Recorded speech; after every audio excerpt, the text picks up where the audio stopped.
Sejam todos muito bem-vindos a mais uma transmissão do Instituto Vida para Todos, diretamente da Estância Árvore da Vida, Sumaré, São Paulo.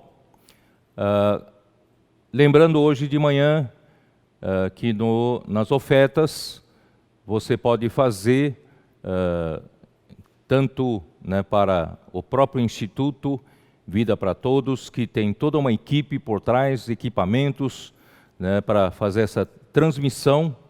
E lembre-se do Instituto para que possa continuar fornecendo esse bom trabalho que está fazendo.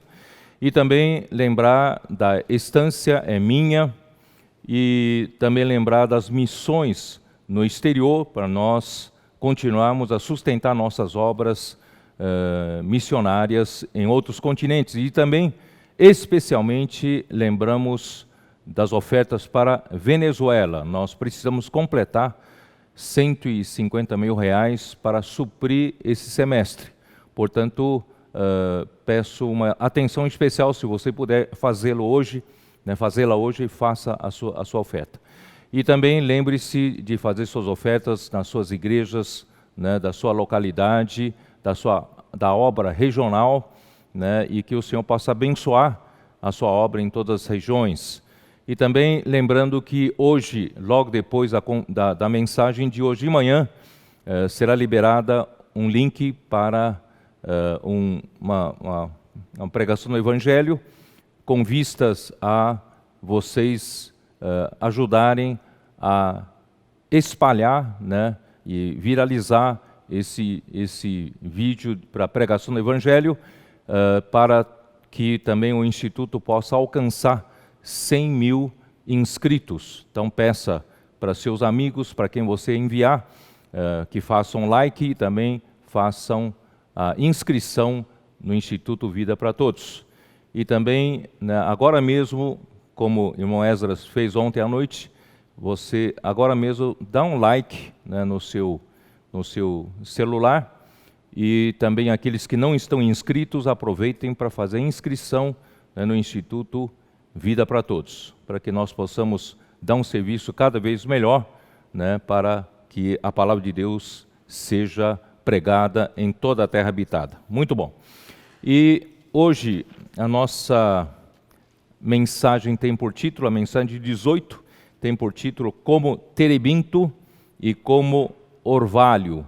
Os versículos são Isaías capítulo 6, versículo 6, versículo 13, tá? Perseverante como terebinto e como carvalho, tá bom? Então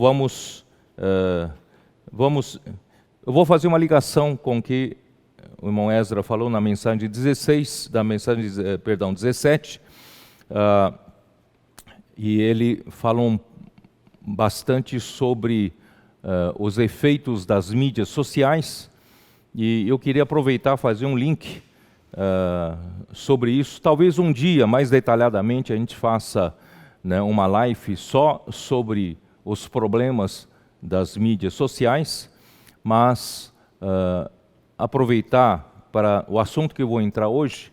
Então, queria dizer para vocês que o problema do avanço, rápido avanço da tecnologia, da informação, trouxe-nos muitas facilidades. São ferramentas espetaculares que nos faz ter acesso aos produtos, aos serviços, de comunicação de uma maneira tão rápida e tão instantânea. Então isso trouxe muitas facilidades para todos nós, como ferramentas de comunicação, ferramentas de tecnologia, mas também trouxe um problema muito grave, e é o que o irmão Esdras está tentando explicar para vocês, porque eu gostaria de usar o que Paulo disse na sua carta ao Timóteo, capítulo 6, ele disse que o amor ao dinheiro é a raiz de todos os males. Essas mídias sociais visam lucro. Ninguém trabalha sem lucro. Todos não trabalham em função da receita, em função do dinheiro. Portanto, o dinheiro acaba sendo, né, o combustível para que essa sociedade, nossa sociedade capitalista, né, possa funcionar e trabalhar. Mas o dinheiro acaba trazendo distorções. Então, as mídias sociais, pelo fato de visarem lucro, então, você que é usuário, né, das mídias sociais, você é usuário do seu Instagram, do seu Facebook, né, do Google, etc., etc., você não paga pelos serviços dessas empresas. E se você não paga, né, como disse o Ezra, se você não paga, você não é cliente, você é um produto. Então, é um produto vendido para essas empresas de tecnologia.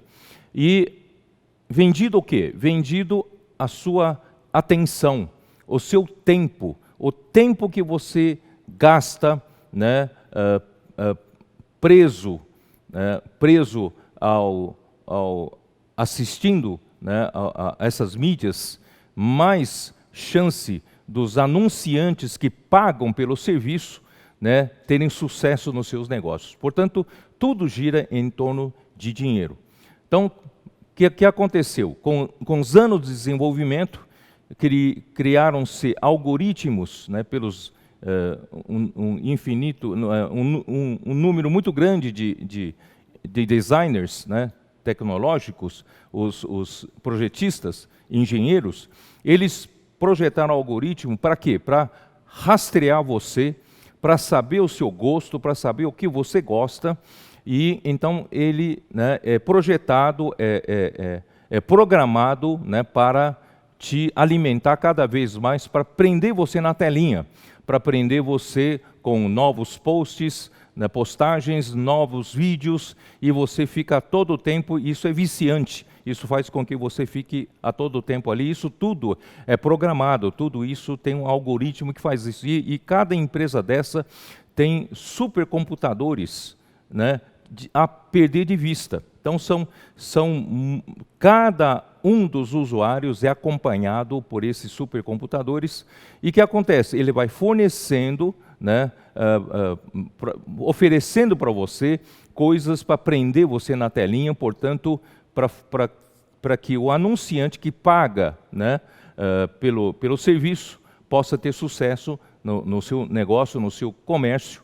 E o problema é que quando isso acaba sendo usado para política ou para outras coisas, e começa a distorcer as informações. Então nós saímos da era da informação, como disse ontem, né, irmão Ezra, saímos da era da informação para entrar na era da desinformação, né, os fake news e as verdades distorcidas, os sofismas começam a entrar, e isso ao longo do tempo, num prazo a médio prazo, a longo prazo, isso traz uma distorção muito grande, e cada um que assiste à sua mídia social tem a sua verdade, porque os computadores sabem o que você gosta, então eles vão trazendo definições da verdade que você gosta. Então cada um tem uma definição de uma verdade, e portanto nós perdemos a referência de uma única verdade, né? São várias informações, nós não sabemos mais qual é a informação correta, qual é o padrão certo, qual é o padrão errado.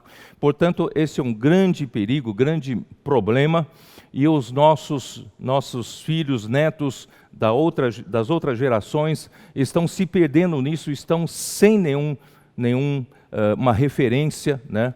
Portanto, eu parti por aqui para poder dizer para vocês que nós precisamos de uma referência.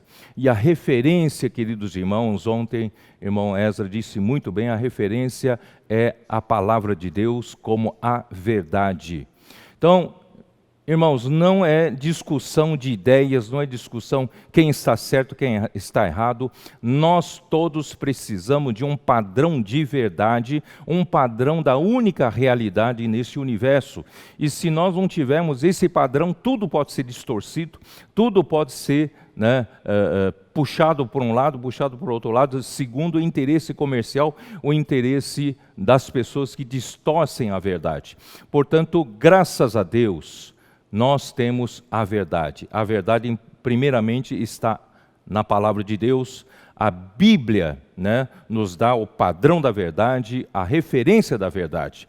Mas a Bíblia, a letra preta no papel branco, ainda não é suficiente. Nós precisamos do Espírito. Portanto, né, o Espírito e a palavra, Logos, né, combinando juntos, nós temos realmente uma referência verdadeira da verdade. Portanto, irmãos, se você quer ser vacinado contra, né, todo o mistério da iniquidade que já opera nessa sociedade, você precisa mais do que nunca se agarrar à verdade. E essa verdade é a Bíblia que te dá, e essa verdade é Deus. E eu vou falar, né, daqui a pouco sobre isso. Então, por exemplo, o que eu estou fazendo? Eu estou com o meu neto mais velho aqui comigo, no isolamento, fazendo aulas, né, à distância. E o que eu posso fazer para ajudá-lo eu estou lendo com ele todo dia um capítulo da Bíblia. E um capítulo da Bíblia, ele lê, eu leio e explico, né, tentar usar o meu espírito para estimular alguma coisa nele. E às vezes ele lê, ele fala para mim: vovô, eu não sei porque eu tenho vontade de chorar quando eu leio, quando você fala, tal. É isso, quando ele entra em contato com a verdade viva, né? Isso pouco a pouco vai se estabelecendo um padrão, uma referência, né, na criança. Essa é a melhor proteção, uma das melhores proteções de vacina, né, para a nova geração é dar a palavra de Deus. Portanto, se você puder ler a palavra de Deus, ajudar, explicar, usar o seu espírito, fazer com que as suas crianças, sejam filhos, sejam netos, eles tenham esse padrão da verdade, né? Isso vai ser uma vacina para todo o resto da sua vida.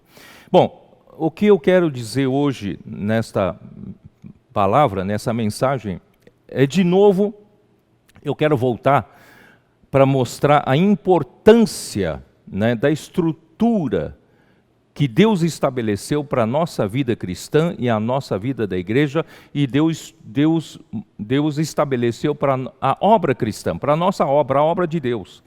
Então, se nós não atentarmos para elementos estruturais que vai pautar, né, a edificação da igreja, que vai pautar a vida cristã, a vida da igreja ou a obra de Deus, nós não vamos chegar a um resultado bom, e nós vamos nos encher de tantas palavras, tantas doutrinas, tal, mas nós não estaremos no caminho certo para chegarmos à maturidade, à edificação do corpo de Cristo. Portanto, queria começar por aqui. Então, o livro de Tessalonicenses, né, capítulo 1, né, isso, né? Logo no versículo 3, já mostra a estrutura, essa estrutura. 1 Tessalonicenses, capítulo 1, versículo 3, que diz assim: recordando-nos diante do nosso Deus e Pai, da operosidade da vossa fé, ou da obra da vossa fé, da abnegação do vosso amor, ou seja, do labor do vosso amor, e da firmeza da vossa esperança, ou seja, a perseverança da vossa esperança em nosso Senhor Jesus Cristo. Então, a estrutura, como eu disse para os irmãos no último domingo, que eu estudei engenharia civil e eu me especializei na modalidade de estruturas, no projeto estrutural, cálculo estrutural, né? E a estrutura de um edifício, a estrutura de uma casa, a estrutura, né, de uma obra, ela é tão importante, tão essencial, que não pode tirar nenhum elemento estrutural sem que você, né, reponha outra. Então, a fé, o amor, a esperança é a estrutura na nossa vida cristã, nossa vida da igreja. A fé, por quê? A fé é uma coisa viva, né? Nós já falamos várias vezes, eu vou repetir muito rapidamente, a fé, essa fé que opera, essa fé, né, que tem a sua obra maravilhosa para mudar a vida do apóstolo Paulo, né, de um perseguidor da igreja, de repente ele se tornou um que dava a sua vida, né, para pregar o evangelho, para levantar igrejas com labor de amor, com fadigas, com lágrimas, com risco de vida, com sacrifício. Por quê? Essa grande mudança é por causa da obra de fé. Então, que milagre é esse? O que é que faz isso, né, essa coisa acontecer com um homem que mal conhece o plano de Deus, mal conhece Deus, né, ainda é inimigo de Deus, rejeita todas as coisas de Deus, de repente, né, ouve uma palavra da fé, ouve uma palavra do Evangelho, e o fato de receber a palavra da fé, a palavra do Evangelho, quando aquele velho desenho que eu fiz do caminhãozinho que carrega a fé objetiva, um elemento da fé objetiva, que é Cristo, é carregado, né, pelo veículo, a palavra. A palavra de Deus é um veículo que carrega o próprio Deus, carrega a vida de Deus, carrega elemento de Deus, carrega elemento de Cristo para dentro de nós. Então, quando o homem aceita a palavra de Deus, surge nele a sua fé. Essa fé dele é a fé subjetiva. É essa fé que faz milagre, viu, queridos irmãos? Então você precisa sempre exercitar essa fé, né? A fé objetiva, que é Cristo, ela existe, você acredite ou não, ela está lá. Mas você precisa, quando receber a palavra dele, você precisa exercitar sua fé, isto é, você precisa crer. O ato de crer faz milagre. O ato de crer traz coisas grandiosas, traz mudanças na sua vida. Portanto, irmãos, é essa fé que faz parte da estrutura da vida da igreja. Eu me refiro à sua fé subjetiva, ao fato de você crer. Toda vez que você crê, algo acontece. Então, a própria 1 Tessalonicenses, né, capítulo 2, aqui diz, capítulo Tessalonicenses, capítulo 2, isso, né? 1 Tessalonicenses, capítulo 2, versículo 13.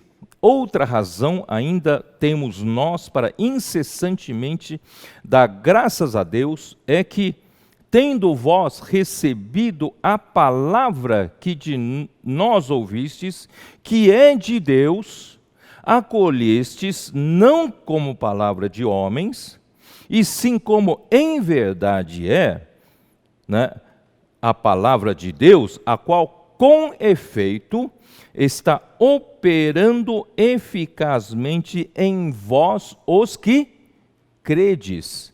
Então o segredo está em crer na palavra de Deus. Quando você crê na palavra de Deus, tudo que essa palavra de Deus traz no caminhãozinho para você se torna seu. Se torna seu. E o que esse caminhãozinho da fé, da palavra, traz para você, onde eu quero chegar? Hebreus capítulo 11. Senhor Jesus, temos que ter essa clareza, irmãos. Temos que ter essa clareza. Hebreus capítulo 11, versículo 1. A fé é a certeza de coisas que se esperam, a convicção de fatos que se não veem. A fé, essa fé aqui é a sua fé. Essa fé aqui é o ato de crer. Quando você crê, você recebe a convicção, você recebe coisas invisíveis, da esfera invisível de Deus. E quando você crê, você recebe o quê? A certeza. Essa palavra certeza é hipóstasis. Hipóstase, existe essa palavra em português, hipóstase. Eu vou pedir para projetar essa palavra. Essa palavra hipóstase existe em português, né? que os filósofos de antigamente, eles sabiam que existe uma realidade, né, fundamental. Eles sabiam que existe uma realidade, né, uma realidade, está aqui, né, a realidade permanente, concreta e fundamental. É a base de tudo. Essa hipóstase é a própria substância de Deus, né? Porque essa mesma palavra hipóstase foi traduzido em Hebreus capítulo 1, versículo 3, como, né, como Cristo sendo a expressão exata da hipóstase de Deus, então da substância de Deus. Então Deus tem essa substância. E que substância é essa? Essa substância é a própria realidade existente nesse universo. Irmãos, eu não sei se você percebe, eu estou tão alegre, que neste universo há uma realidade permanente. Para não dizer, irmãos, nesse universo há uma verdade permanente, há uma verdade absoluta, uma verdade fundamental, uma verdade concreta, pode se apalpar, que é a própria substância de Deus. Irmãos, imagine se nós estivéssemos vivendo num universo, estivéssemos vivendo num mundo sem a referência da verdade. Então, cada um pode distorcer a verdade para onde quer. É isso que Satanás, o inimigo de Deus, quer levar o homem. Ele quer fazer o homem desacreditar a palavra de Deus, para ele poder distorcer com sofismas, coisas que parecem verdades, e o homem vai correr atrás pensando que é uma verdade, mas a verdade está o quê? Em um só lugar. Esse lugar é Deus. Deus é a própria verdade. Portanto, irmãos, se nós queremos ser vacinados contra esse mistério da iniquidade, contra esse vírus que está, né, danificando a sociedade, quanto à verdade, nós, graças a Deus, nós temos não só a palavra, e nós temos a fé, nossa fé, que tem acesso a essa realidade, tá bom? Então, é por aqui que eu quero entrar. Então, essa fé vai ter acesso à substância de Deus, que é a própria verdade, e Deus então vai, através da fé, com acesso que nós temos a essa graça, para receber toda a vida de Deus, natureza de Deus, todos os elementos de Deus como a verdade, e aos poucos essa própria graça vai sendo sedimentada em mim como a minha realidade. Nesse universo há uma só realidade, essa realidade está em Deus. Porque Deus é a única verdade. Mas Deus deseja, sempre desejou quando criou o homem, de, através da graça, fazer o homem receber todos os elementos divinos da sua vida e natureza, para que o homem possa, pouco a pouco, recebendo essa graça, e a verdade seja sedimentada no homem, e o homem tenha a realidade dessa graça. Não adianta você ter essa graça na sua mente como doutrina, essa graça precisa se tornar a sua realidade no seu viver, na sua vida. Isso leva tempo. Então nós precisamos da fé, e a fé vai trazendo o labor de amor, não é isso? A fé vai trazendo a própria essência de Deus, que é amor, e o amor com a perseverança, porque nós temos a esperança de que Deus vai nos glorificar, e que Deus está no processo, né, nos conduzindo ao processo da perfeição, da maturidade, e Deus no final vai galardoar aqueles que viveram segundo o seu propósito. lutaram do seu lado para o estabelecimento do seu reino. Portanto, queridos irmãos, a fé, o amor e a esperança estão interligadas. Não tem como você separar, tá? Muito bem. Então, eu quero mostrar para vocês a questão então da ligação da fé com a verdade. João capítulo 1. João capítulo 1, muito conhecido por nós. Versículo 14, que diz: E o Verbo se fez carne e habitou entre nós, cheio de graça e de verdade. E vimos a sua glória como glória do unigênito do Pai. A glória será o nosso destino, é a nossa esperança. Mas o processo de chegar até a glória é Cristo, essa palavra de Deus, sendo a nossa graça e a verdade. Então, a palavra de Deus traz a graça para nós. A palavra de Deus traz o próprio Deus como graça, Deus como água para desfrutarmos, Deus como comida para desfrutarmos, né? Deus, toda vez que nós invocamos o nome do Senhor, Isaías 55, né, diz, toda vez que invocamos o nome do Senhor, nós estamos tirando águas das fontes da salvação, nós estamos bebendo de graça, e nós estamos comendo finos manjares, né, de graça. Isso é graça. O próprio Deus está sendo recebido por nós de graça. Mas essa graça, irmãos, ela tem um objetivo. Essa graça não é só para nós nos deleitarmos, dizer, graças a Deus eu tenho muita graça, estou desfrutando muito da graça.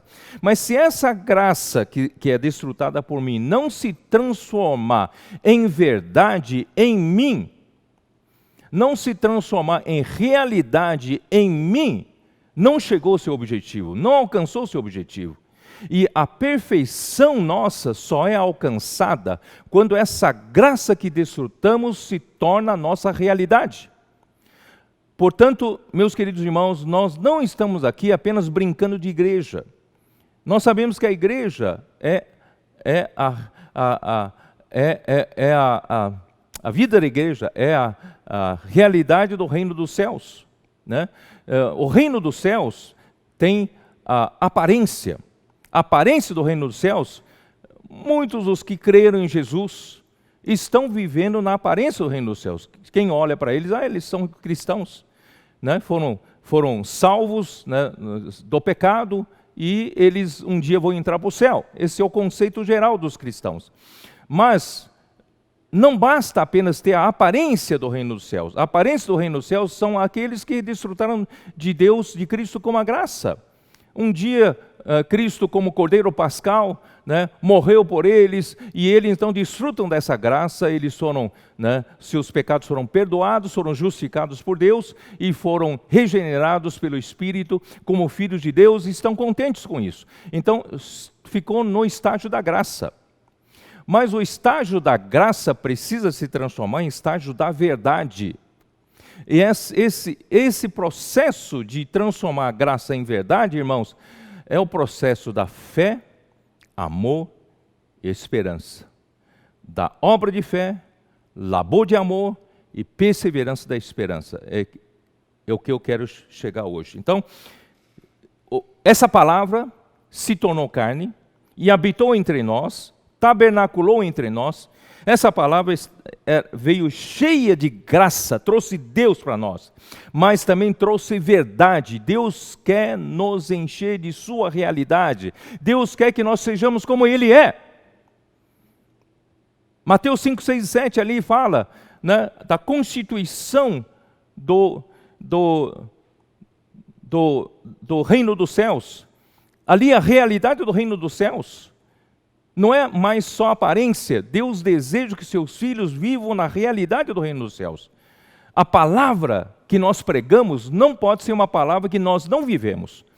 Nós, se pregamos uma palavra, nós temos que viver essa palavra. Isto é, a palavra do evangelho que pregamos tem que se tornar a nossa realidade. Então, a graça tem que ser acompanhada da verdade. E graças a Deus nós temos Cristo como a verdade. Bom, eu tenho muitos versículos para ler, eu espero que vocês me acompanhem.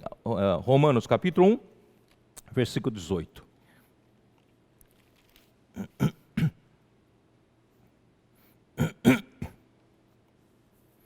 A ira de Deus se revela do céu contra toda impiedade e perversão dos homens que detêm a verdade pela injustiça. Então, a verdade, ela tem uma inimiga. Para que a verdade de Deus se torne a realidade para um homem, Satanás então veio introduzir a injustiça. E a injustiça impede a verdade, detém a verdade. A injustiça não deixa a verdade entrar em nós. Portanto, irmãos, aqui a humanidade toda preferiu a injustiça à verdade. Tá? Então, o versículo 25, como diz. 25. Pois eles mudaram a verdade de Deus em mentira. Olha só, a verdade de Deus, a verdade é única. Deus é a única verdade absoluta nesse universo. Mas os homens, sob influência de Satanás, o homem desconectado de Deus, conectado à árvore do conhecimento do bem e do mal, ele se acha dono do seu nariz, na verdade ele está conectado a Satanás. Então, eles, o quê? Aqui diz, por isso Deus entregou tais homens à imundícia, pela concupiscência de seu próprio coração, para desonrarem o seu corpo entre si, pois eles mudaram a verdade de Deus em mentira, adorando e servindo a criatura em lugar do Criador, o qual é bendito eternamente. Amém. Irmãos, quando você afasta a verdade, vem a injustiça e vem toda a corrupção. Portanto, irmãos, se nós queremos ser vacinados contra toda essa corrupção, nós precisamos agarrar-nos à verdade. A verdade é a única referência que nós temos. Queridos irmãos, o homem precisa de referência e Deus é a nossa referência. A verdade é a nossa referência. Graças a Deus, nós não vivemos sem referência. Ó Senhor Jesus, vamos lá. Capítulo 2, versículo 2. Bem sabemos que o juízo de Deus é segundo a verdade contra os que praticam essas coisas. Vocês sabem que todo homem vive uma vez e depois todo homem precisa prestar as contas, porque haverá o juízo de Deus. E o juízo de Deus será segundo a verdade. Então a verdade é a referência também para o julgamento de Deus. Portanto, irmãos, como é importante a gente se agarrar na verdade, não se perder nas muitas mentiras e muitos sofismas que Satanás colocou hoje na sociedade, principalmente através dessas mídias sociais, se eu possa nos guardar, né? E no versículo 8 ainda diz, mas ira e indignação aos facciosos que desobedecem à verdade e obedecem à injustiça, né? Então, o que? Esses facciosos, esses que dividem, ontem Esdras leu isso, tem uns que causam divisões. Nós estamos vivendo, irmãos, através das mídias sociais, manipulando a sociedade. Esses países manipulados pelas mídias sociais, essas sociedades estão se tornando cada vez mais polarizados. Partido contra partido, não é isso? Supremacia branca contra os negros, contra determinada discriminação, contra aquilo. Quer dizer, nós estamos vivendo num mundo extremamente polarizado por causa das mídias sociais, por causa das suas mentiras, certo? Então, nós não somos facciosos. Os facciosos, eles desobedecem à verdade e obedecem à injustiça. Então, quem é faccioso é manipulado pela injustiça, não obedece à verdade. E nós, graças a Deus, temos a referência que é a verdade. Versículo 20 ainda, desse mesmo capítulo, versículo 20, é isso, né? Deixa eu ver. versículo 8. Instrutor de quem se encontra, né, nas trevas, é instrutor de ignorantes, mestre de crianças, tendo na lei a forma da sabedoria e da verdade. Então, os homens podem se apegar à lei como se fosse uma forma de sabedoria e da verdade. Mas a verdade é uma pessoa viva, né? Vocês se lembram que os Tessalonicenses, pela obra de fé, obra tremenda de fé, que os fez converter-se, né, dos ídolos ao Deus, o quê? Ao Deus vivo e verdadeiro. Deus vivo é porque Deus é vida. Deus verdadeiro porque Deus é a verdade. Então é vida e verdade, é graça e verdade. Então Deus deseja nos dar a sua vida para nos constituir com a verdade. Ontem, irmão Edson nos deu em Efésios que nós andamos como andam os gentios, na vaidade dos nossos pensamentos. Os nossos pensamentos não têm a verdade, como homem caído. E nós precisamos nos ser reconstruído. A nossa pessoa precisa ser reconstruída, né, com a graça e também com a verdade. Deus precisa nos reconstituir com a sua realidade, com a sua verdade. Portanto, irmãos, como nós precisamos da verdade. Gálatas capítulo 2, versículo 5, como diz: aos quais nem ainda por uma hora nos submetemos, para que a verdade do Evangelho permanecesse entre nós. Irmãos, é importante que o Evangelho que pregamos, nós estamos pregando a verdade, estamos pregando, levando a realidade para a vida das pessoas. A vida das pessoas está sem sentido, é vaidade pura. As pessoas não sabem por que vivem, não tem sentido. Mas se nós pregarmos a verdade do Evangelho, nós vamos estar constituindo essas pessoas com a realidade divina, essa única realidade permanente, né, e fundamental. Versículo 14 ainda. É isso, né? Quando, porém, vi que não procediam corretamente segundo a verdade do Evangelho, disse a Cefas, na presença de todos: sendo tu judeu, vives como gentil e não como judeu, porque obrigas os gentios a viverem como judeus? Quer dizer, então essa verdade que nós pregamos precisa ser o nosso procedimento. A verdade precisa regular o nosso procedimento, né? Então, graças a Deus, nós temos a verdade. Irmão, eu dou graças a Deus que nós temos referência. Eu não estou perdido, eu tenho referência. E Deus é minha referência, a palavra de Deus é minha referência, né? O Espírito, né, junto com a palavra, me dá referência. Efésios capítulo 1, versículo 13. Em quem também vós, depois que ouvistes a palavra da verdade, o evangelho da vossa salvação, tendo nele também crido, fostes selados com o Espírito Santo da promessa. Aqui foi quando os efésios ouviram a palavra da verdade, o evangelho da salvação deles, e eles creram. Irmãos, é importante nós levarmos a palavra. Essa palavra que nós levamos, irmãos, é a palavra da verdade. Não é um monte de doutrinas que nós aprendemos a falar. Nós temos que levar a verdade, a palavra da verdade. Aí quando as pessoas creem com a fé, surge um efeito muito grande. E a verdade é constituída nessas pessoas. Muito bem, capítulo 4, versículo 15. Mas seguindo a verdade em amor, cresçamos em tudo naquele que é cabeça, Cristo.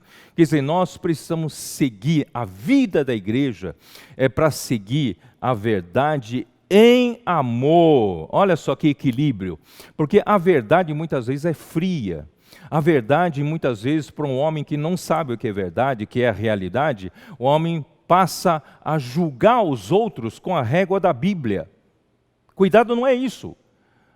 Né? Você começa a condenar os outros, julga os outros com a sua régua da verdade que não é a verdade. Então, a verdade é o próprio Deus, é a própria realidade de Deus, ela sempre opera em amor, é com amor. A verdade é o amor. Por isso a fé traz o amor, a obra de fé traz o labor de amor. Tá? Então, seguindo a verdade em amor, aí é que nós crescemos naquele que é o cabeça em Cristo, ó Senhor Jesus. Meus queridos irmãos, eu tenho tanta coisa para ler, mas eu vou, quem sabe na minha live eu leio mais coisas, mas eu quero chegar a esse ponto aqui. Eu vou encurtar tudo. Em 1 Timóteo, capítulo 3, versículo 15. Tá? Eu vou deixar passar muitos versículos, mas aqui é importante ler isso aqui para vocês. 1 Timóteo 3, versículo 15. Para que, se eu tardar, fique ciente de como se deve proceder na casa de Deus, que é a igreja do Deus vivo, coluna e baluarte da verdade. Meus queridos irmãos, se nós todos, como indivíduos e como membros do corpo de Cristo e como a igreja, nós vivemos pela fé, crendo na palavra de Deus, crendo na palavra da verdade. E essa palavra nos dispensa, né, a graça e também a verdade. A realidade de Deus está sendo constituída em nós. Nós estamos ficando consistentes, não vazios, não vaidades. Não temos mais, cada vez menos vaidade, mais consistência de Deus, que é a própria verdade. Então, a igreja toda será a coluna e a base para sustentar a verdade. Isto é, se nós, os cristãos, vivemos pela fé, nós temos acesso à hipóstase, nós temos acesso à única realidade permanente, concreta e fundamental, que só tem na substância de Deus. Nós então temos a verdade, nós temos referência, graças a Deus nós temos referência. E essa verdade não é somente a nossa referência, essa verdade está sendo constituída em nós como realidade. Como realidade.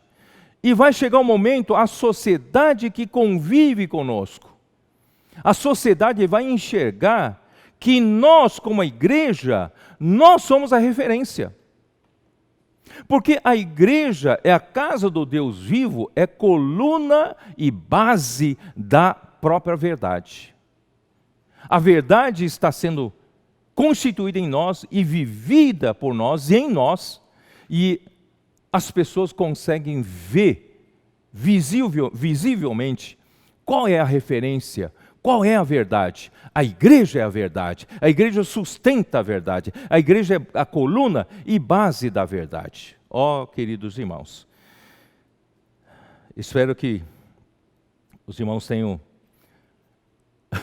acompanhado o que eu quero mostrar. Senhor Jesus, aí eu vou mostrar para vocês.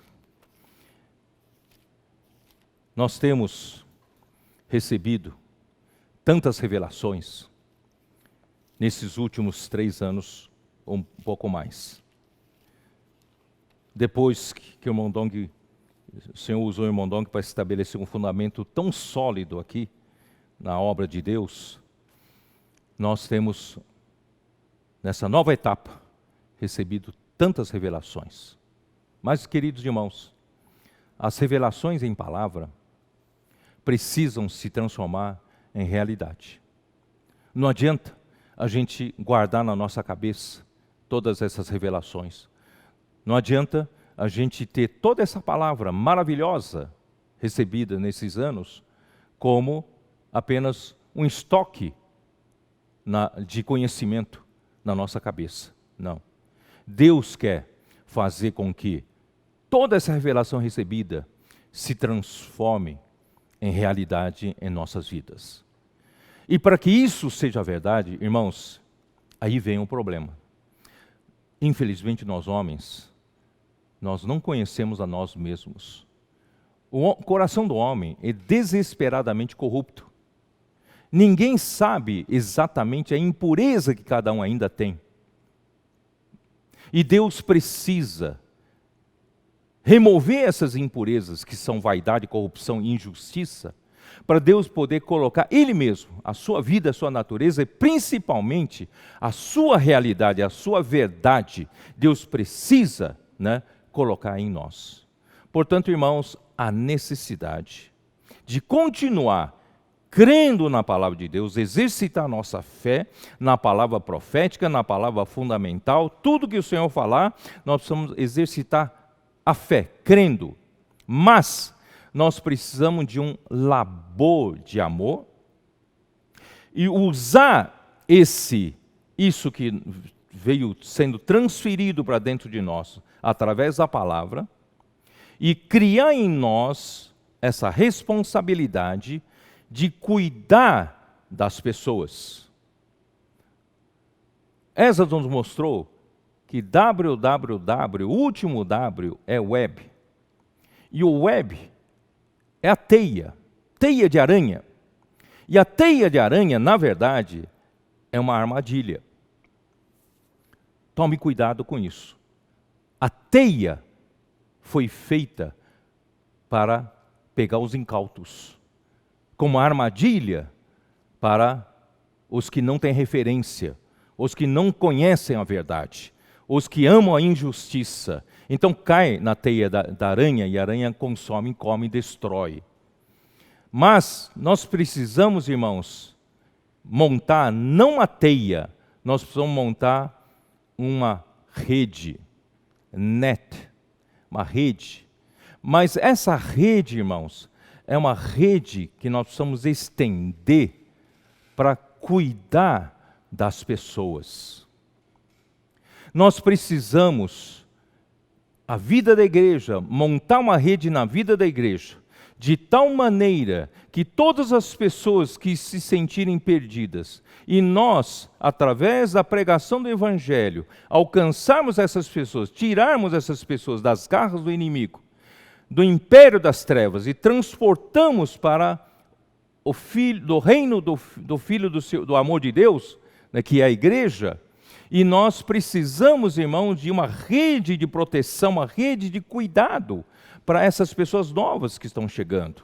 A comportagem dinâmica está contactando muitas e muitas pessoas. E essas pessoas, irmãos, nesse momento da pandemia, essas pessoas estão desesperadas, estão sem referência. Quando o seu trabalho ocupava ele todo dia, levanta às 4 da manhã, já corre atrás, faz a marmita, leva para o trabalho e depois volta só 8, 9 horas da noite, só dá tempo de jantar e dormir para outro dia trabalhar. Então não dá tempo de pensar muito, mas agora na pandemia, muitos estão tendo tempo de refletir um pouco sobre a sua vida. Se faz sentido ou não faz sentido tudo isso que o homem está vivendo. Aí começam todos os problemas de relacionamento conjugal, problemas na família, problemas de relacionamento com as pessoas, na sociedade, com os parentes, e tudo mais. Aí começam a surgir todo tipo de problema também de saúde, mental também, psicológica, etc. E as pessoas estão desesperadas. E nossos comportores estão nas ruas, oferecendo Deus para as pessoas, oferecendo oração às pessoas. E as pessoas estão sendo o quê? Estão tendo contato com Deus e sendo reconectados com Deus. E a primeira sensação das pessoas, eu preciso ser cuidado, eu preciso me reunir, eu preciso ir para uma igreja. Mas não essa igreja, não é a igreja religiosa que nós conhecemos.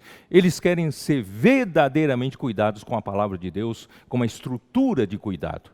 E graças a Deus, irmãos, a vida da igreja tem essa estrutura. E nós, se não temos, irmão, nós precisamos na nossa igreja montar essa estrutura de cuidado, essa rede de cuidado. Com relação à palavra fundamental, nós temos livros, Fundamentos da Fé Cristã. As pessoas que entram sem nenhum conhecimento da palavra, nós fundamentamos essas pessoas, colocamos uma boa fundação na fé dessas pessoas com fundamentos da fé cristã. E nós temos também fundamentos da liderança cristã para ajudar aqueles que ajudam outros. E nós temos tantos livros, irmãos, não só do Evangelho da Graça, mas do Evangelho do Reino, reconectando as pessoas com Deus, não só pelo Espírito, mas deixando o Senhor transformar sua alma, conexão na alma. É disso que o homem precisa. E nós temos grupos familiares, nós temos Avança Jovem, cuidado do jovem, nós temos cuidado aos adolescentes, nós temos serviço de crianças, nós temos serviço das mulheres, nós temos serviço de terceira idade, nós temos serviço dos casais, temos serviço de todo quanto é tipo. Irmãos, vamos pôr isso para funcionar, isso é uma rede de cuidado, para que essas pessoas que com a pandemia, elas estão procurando, estão aflitas, estão exaustas, e com uma oração, elas foram reconectadas, mas elas precisam continuar sendo ajudadas. Portanto, irmãos, nós precisamos urgentemente estabelecer um net, uma rede de cuidado. Aí, irmãos, isso exige perseverança. E essa palavra perseverança, irmãos, em grego como é que é? Hipomane, né? Hipomane, ou hipomané, tá? Eu peço para colocar essa frase aqui, né? Hipomané, que é moné, né? Hipomoné, que é a palavra perseverança, é isso, né? Não, onde está a minha frase?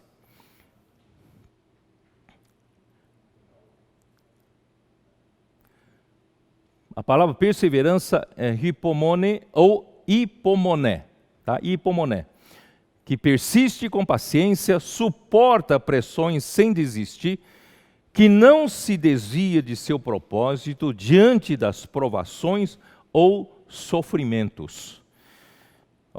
Queridos irmãos, nós precisamos da obra de fé, que transforma a nossa pessoa, que traz milagre na nossa pessoa. Com isso, nós recebemos muita graça de Deus, muitos elementos divinos para nos encher da essência de Deus, que é o amor, e nós temos o labor de amor, né, que Deus nos deu para cuidar da igreja, cuidar das pessoas, mas isso ainda exige uma perseverança. Sem a perseverança, quando vem uma situação difícil, uma tribulação mais forte, você desiste. Uma mãe, quando gera uma criança, não tem como desistir. A mãe não pode dizer, não estou cansada demais e eu não tenho mais como cuidar dessa criança. Eu vou desistir dessa criança. Não tem como. Toda mãe tem que ser perseverante. Então, a perseverança faz parte da estrutura da vida cristã, da estrutura da vida da igreja. E essa perseverança, queridos irmãos, vem com sofrimentos. Não adianta falar em perseverança se não há sofrimentos. Romanos capítulo 5, versículo 2. Por intermédio de quem obtivemos igualmente acesso pela fé a esta graça na qual estamos firmes. Irmãos, isso já expliquei, eu gosto muito desse versículo, porque a fé, essa fé aqui é a nossa fé subjetiva, é o nosso ato de crer. Quando nós cremos, nós passamos a ter acesso à graça de Deus. Irmãos, isso é tremendo. Então, a fé nos dá acesso, como você tem acesso à internet, você tem acesso a Deus, você tem acesso aos elementos de Deus, né? Acesso a essa graça, na qual estamos firmes. Então, precisa se manter conectado, não é fazer uma conexão e sair, precisa se manter firme, manter conectado, né? E gloriamo-nos na esperança da glória de Deus. Então, se você mantiver conectado, né, pela fé a essa graça vai suprir tudo para você até você ser glorificado. Até o processo final da perfeição da maturidade. Então, queridos irmãos, o segredo é manter-nos conectados. Mas de que maneira? Versículo seguinte começa a falar coisas que nós não gostamos. E não somente isto, mas também nos gloriamos nas próprias tribulações, sabendo que a tribulação produz perseverança. Irmãos, infelizmente nós precisamos de tribulação. A tribulação é que produz a perseverança. É muito bonito a gente falar da perseverança quando tudo está bem. Quando nada está errado na minha vida, quando há bonança na minha vida, eu não tenho problemas, não tenho tribulações, não tenho sofrimentos, irmão, é fácil falar em perseverança. Mas a perseverança só é produzida pela tribulação. Então, graças a Deus, quando chega a tribulação é que nós entendemos realmente o que é perseverança. E a perseverança, não só gloriar-se nas próprias tribulações, né, mas gloriar-se na perseverança, porque a perseverança produz experiência. E essa palavra experiência é dokime. Eu acho que também tem uma frase aí, tem um slide aí. Essa palavra experiência é dokime. E essa palavra dokime é aprovação ou caráter provado. Então, se você tem a esperança, né? Se vocês não acharam slide? Se você quer ter perseverança, precisa ter tribulação. Então, tribulação gera, né, a perseverança. E a perseverança gera, né, a experiência ou caráter provado e gera aprovação. Deus quer aprovar você. E a experiência vai gerar esperança. Portanto, irmãos, aqui está o slide dizendo a perseverança, ela marca, tá? Não pode deixar lá, ela marca, né? Era isso aqui, vocês demoraram para achar, né? Essa aqui é a palavra dokime, experiência, dokime, que é aprovado ou caráter aprovado, isto é, aprovação. Então, a sua fé precisa passar por tribulações, por perseverança e por provação e aprovação. Você precisa de aprovação. E no fim você vai chegar à esperança. Esperança é o quê? Esperança da glória. Então vamos lá para aquela, para a definição do outro slide ali que marca, né, a perseverança marca a outra. Aqui, ó, a perseverança marca a passagem da vida espiritual incipiente para a maturidade. Então, lembre-se muito bem, você vai precisar de perseverança. A perseverança é como uma passagem que você compra, como um ticket que você adquire, para poder você transitar da vida espiritual incipiente para a vida espiritual madura. Tem que passar pela perseverança. E a perseverança é que marca essa passagem. Tá? Bom, aí vai lá para o Ipomone, aquele outro slide. Qual é o outro que ainda não passamos? Senhor Jesus. Essa aqui, né? Não, isso aqui já vimos, né? Hipomoné, tá? Hipomoné. Então essa aqui é a palavra perseverança. Muito bem. Bom, eu de novo estou meio perdido no tempo. Eu vou correr um pouco. Vocês vão ver.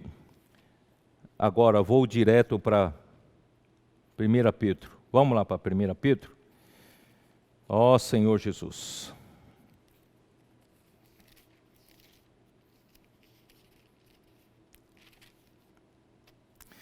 Primeira Pedro, versículo 3, bendito Deus e Pai de nosso Senhor Jesus Cristo, que segundo sua muita misericórdia, nos regenerou para uma viva esperança mediante a ressurreição de Jesus Cristo dentre os mortos, para uma herança incorruptível, essa nossa esperança, sem mácula, imarcessível, reservada nos céus para vós outros, que sois guardados pelo poder de Deus, mediante a fé, para a salvação preparada para revelar-se no último tempo.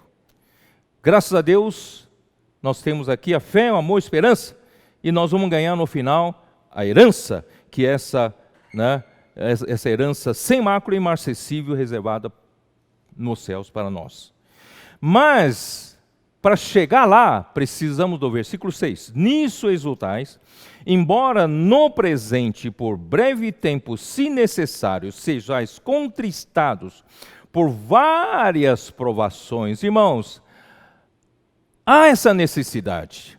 Para você passar de uma vida infantil na fé, para você adquirir experiências, para você adquirir, através das provações, aprovações, você precisa passar por várias provações. Aqui fala, se necessário. Deus não manda se não é necessário. Portanto, irmãos, tudo que passa na nossa vida é necessário. Então, versículo 7, para que uma vez confirmado o valor da vossa fé, muito mais preciosa do que ouro perecível, mesmo apurado por fogo, redunde em louvor, glória e honra na revelação de Jesus Cristo. Irmãos, aqui quer dizer o quê? Que a nossa fé tem um valor, Esse valor depende da sua pureza. É que nem um minério de ouro. Você tem um minério de ouro, tem muitas impurezas, né, misturadas, e aquele minério de ouro tem um valor. E quanto mais esse ouro for sendo apurado, depurado, mais elementos impuros são retirados, mais essa mesma fé, quanto mais refinado, vai ganhando valor. Não sei se os irmãos entendem. O valor agregado vai aumentando. Então, o que faz o valor da nossa fé aumente de valor agregado? É a pureza. E o que faz a nossa fé ganhar pureza? Irmãos, é através do refino pelo ouro, pelo fogo. E que é esse... E que é apuração por fogo? Irmãos, são as tribulações. As tribulações, são como fogo, vão eliminando coisas naturais, coisas impuras de nós, não é isso? E nós vamos sendo o quê? O valor na nossa fé vai aumentando de cotação. O ouro chega a 99% de pureza, chega quase no seu valor máximo. Irmãos, Deus está fazendo isso. Não adianta ter um montão de minério de ouro, tendo só um pouquinho uma pepitazinha de ouro.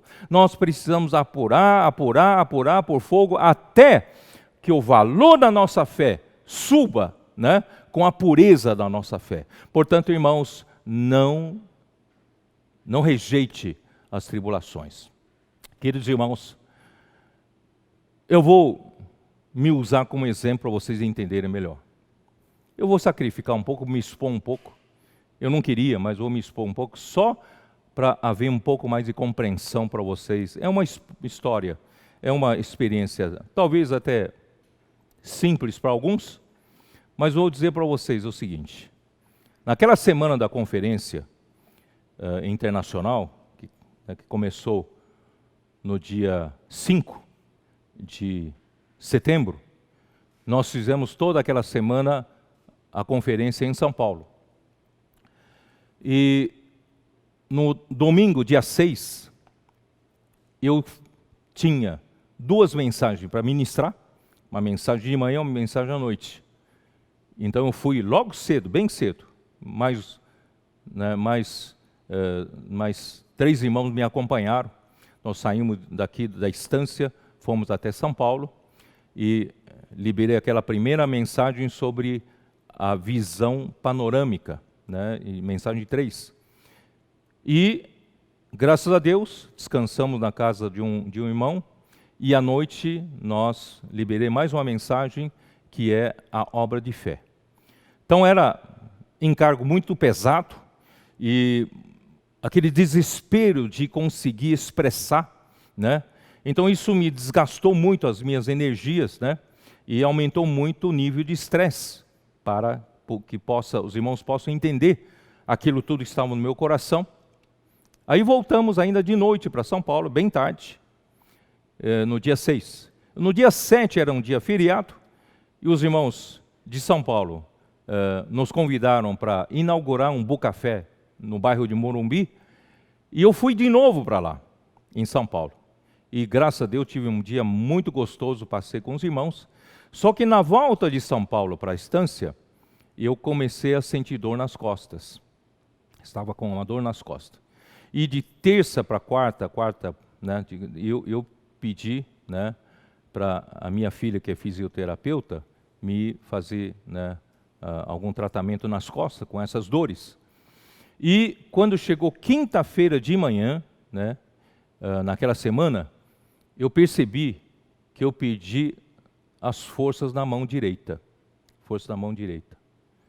A partir desse momento, eu me senti como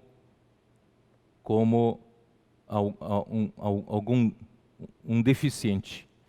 Eu já não conseguia realizar as operações básicas com essa mão direita.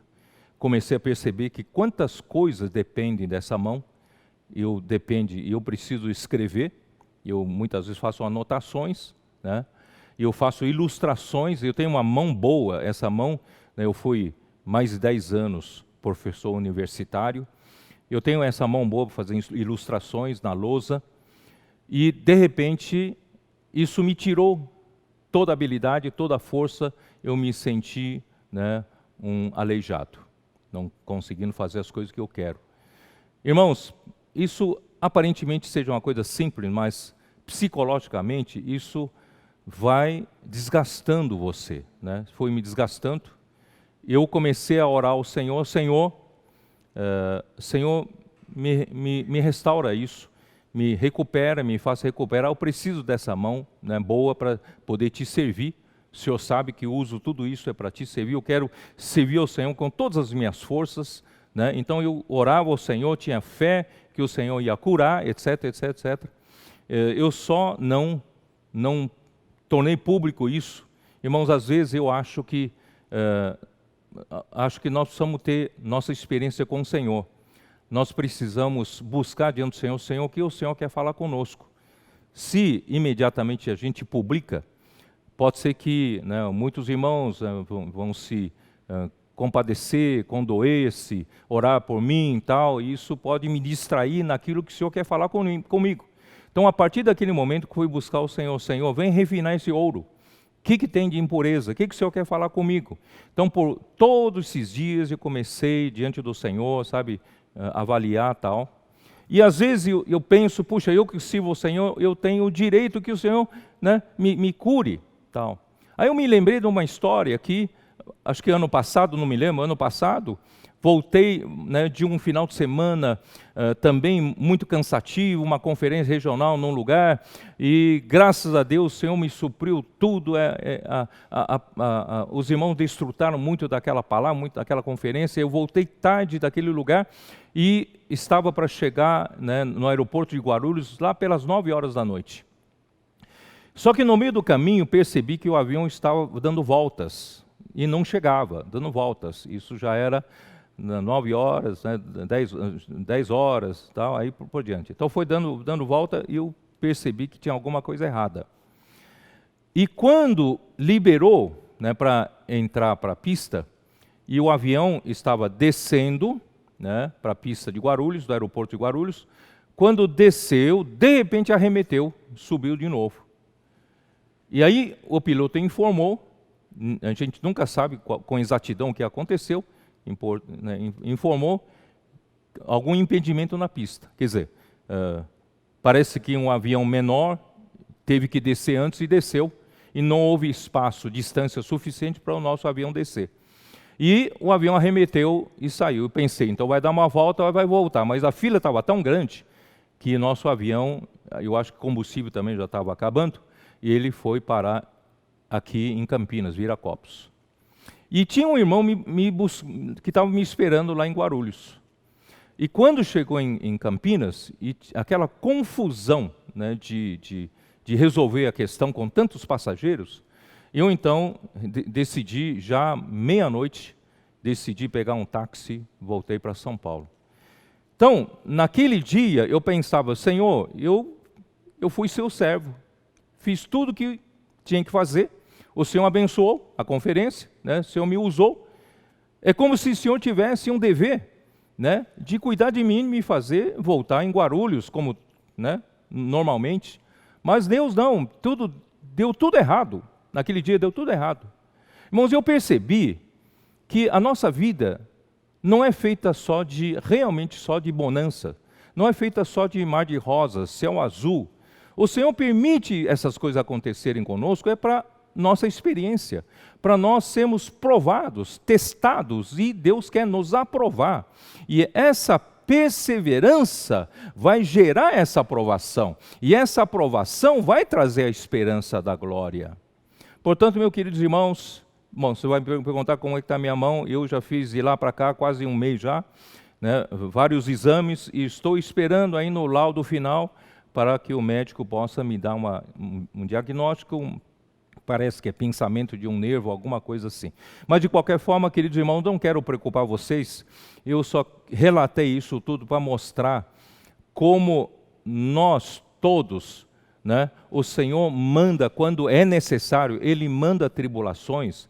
E no meio das tribulações, você tem que buscar diante do Senhor para se limpar das impurezas e você ser provado e aprovado nessa hora, para que você possa ser mais maduro, mais útil na vida do Senhor, né? Então, irmãos, o meu tempo já está acabando e eu preciso terminar com Terebinto. Ó Senhor Jesus. Isaías 6. Os irmãos me aguentem mais um pouquinho. Isaías capítulo 6.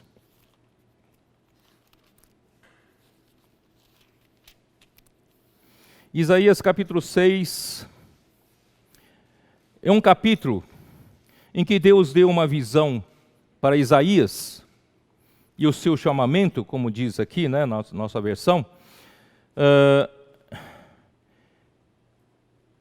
para ver que há um Senhor assentado sobre um alto sublime trono, e as abas de suas vestes enchiam o templo. Esse é o nosso Senhor, Rei dos reis, irmãos, é Cristo, esse é o Cristo.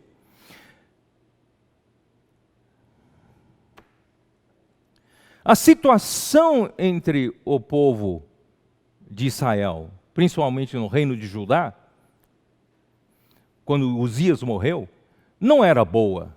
Era uma situação muito, muito ruim diante do Senhor. Mas, irmãos, nós não olhamos para as circunstâncias. Nós devemos olhar que há um Senhor no trono. E Ele está num alto e sublime trono, e as abas da sua veste enchiam o templo. As vestes na Bíblia, irmãos, se referem sempre à justiça. E essas vestes se referem, irmãos, Jesus na sua humanidade, a sua conduta, a sua justiça, na sua humanidade. Bom, eu não tenho tempo, quem sabe um dia eu fale sobre isso, mas vou direto lá para o versículo 13.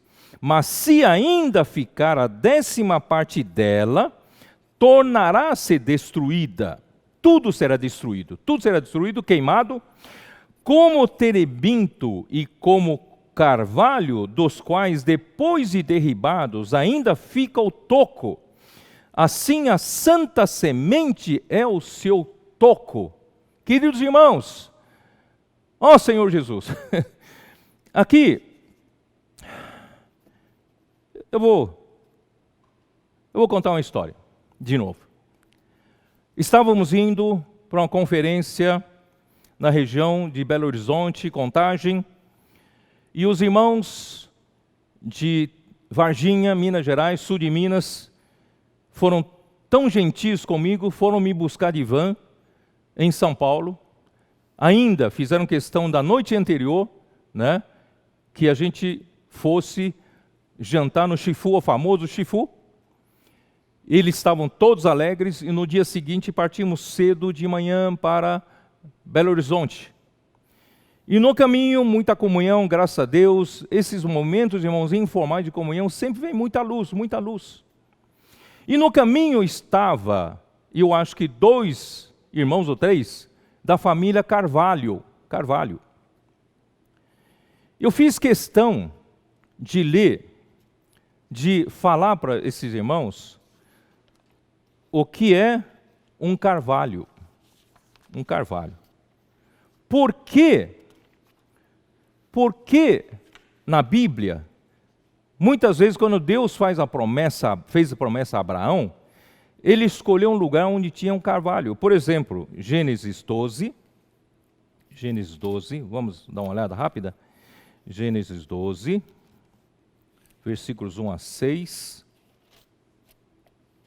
Ora, disse o Senhor a Abraão, sai da tua terra, da tua parentela e da casa de teu pai, e vai para a terra que eu te mostrarei. De ti farei uma grande nação, te abençoarei e te engrandecerei o nome, se tu uma benção. Tá, aí vamos lá para o versículo 6 direto. Atravessou Abraão a terra até Siquém, até ao carvalho de Moré. Nesse tempo os cananeus habitavam nessa terra. Irmãos, aqui não fala, não é? Se você fala, vamos nos encontrar lá em São Paulo, na Avenida Paulista. Então, a Avenida Paulista é uma referência. Mas aqui a referência é um carvalho, é uma árvore, carvalho de Moré. Carvalho de Moré, né?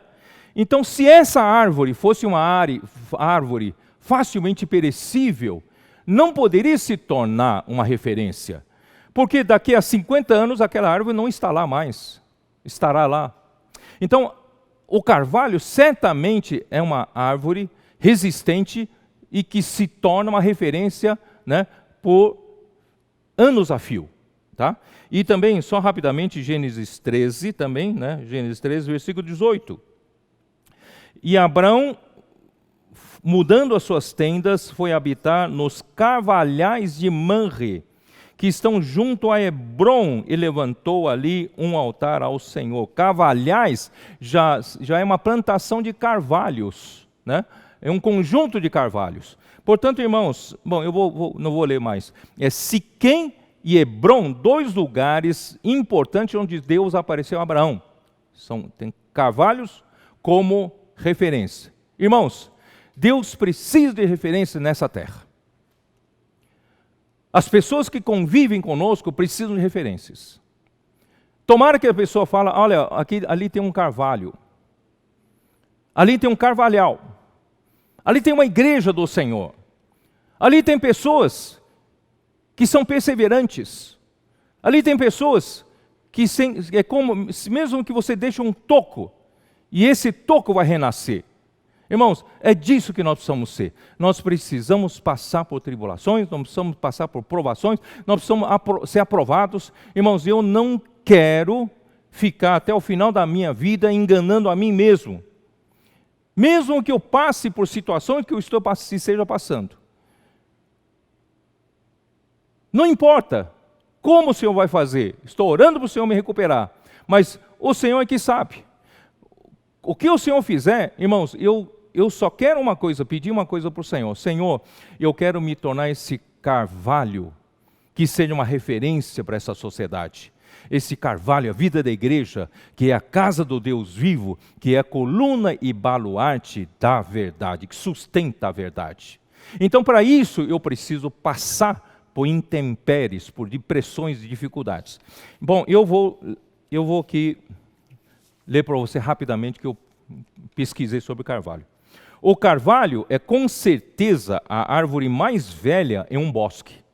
A sua idade média está entre 500 a 1000 anos e alcança entre 30 a 40 metros de altura. É uma árvore grande.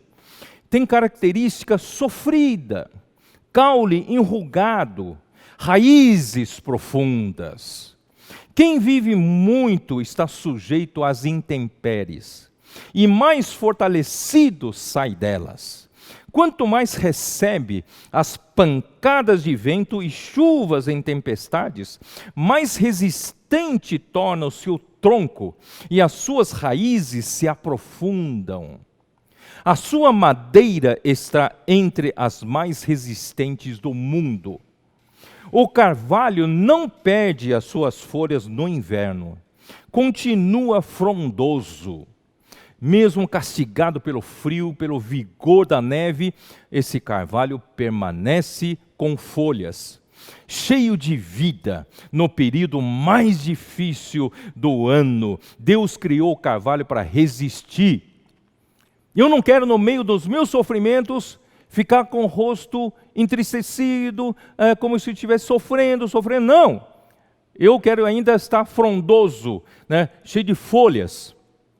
Aquele que é plantado junto às águas da vida é comparado ao carvalho, feito para resistir às pressões do dia a dia ou tempestades com fortes ventos e até fogo.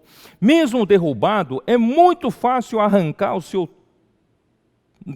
difícil arrancar o seu toco, pois possui muitas raízes profundas e o carvalho volta a brotar de novo. Isso é perseverança. Mesmo, irmãos, derrubado, como Jó fala, mas ao cheiro das águas, ele brotará de novo. O terebinto, agora vamos falar de terebinto. Terebinto é uma das árvores mais fascinantes e ela é da mesma família do carvalho. Ele é muito resistente ao inverno, suas folhas também não caem e muda a folhagem somente na primavera. O seu tamanho médio é de 10 metros, um pouco mais baixo. Terebinto exala seu perfume, que pode ser sentido a mais de 1 quilômetro de distância. O perfume exalado somente quando a sua casca é ferida. Quanto maior é o ferimento, maior será o seu perfume. Meus queridos irmãos, espero que tudo isso que nós estamos passando de dificuldade, de sofrimento, de ferimentos, irmãos, possa gerar mais perfume que se exala para as pessoas e nos tornar como modelos, nos tornar como referência. Ao perder a sua casca, terebinto libera a seiva que é medicinal. Serve como antisséptico, anti-inflamatório e ajuda na cura de doenças como a ascite, que é acúmulo de fluidos na cavidade de peritônio devido à cirrose e doenças do fígado. Quanto mais o terebinto é ferido, mais perfume é exalado e mais cura proporciona. Queridos irmãos, Deus precisa desses no final dos tempos, onde não há verdade, só há mentira, só há desinformação, meias verdades, sofismas, filosofias, mas, queridos irmãos, nós, a igreja, somos a base e coluna da verdade.